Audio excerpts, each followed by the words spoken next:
কিছু মানুষ আছে যারা কোনোভাবেই আত্মসম্মান বিক্রি বা বন্ধক রাখতে পারে না। আত্মসম্মানকে নিজের সদ্যজাত সন্তানের মতো আগলে রাখে, যার উপর একটুও কোনো আঁচ আসতে দেয় না। তাদের এই ব্যক্তিত্বের জন্য জীবনে চলার পথে তাদের অনেক সমস্যার সম্মুখীন হতে হয়, সেটা আর্থিক হোক বা মানসিক।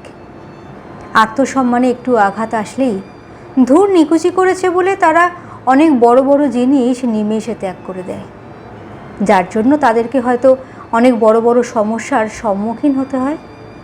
কিন্তু তারা এরকমই, তাদের ভালোবেসে আপন করা যায়, কিন্তু মাথার ওপর ছড়ি ঘুরিয়ে নয়। হাজারো কষ্ট হলেও তারা সেই জায়গায় ফিরে যায় না যেখানে তার আত্মসম্মান আহত হয়েছিল।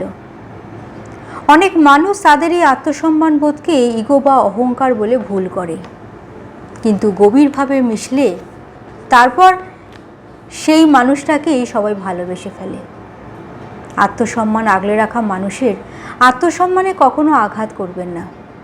তারা এটুকু নিয়েই বেঁচে আছে, আর এটুকু সামলাতে তারা অনেক বড় বড় প্রাপ্তির বলিদান দিয়েছে।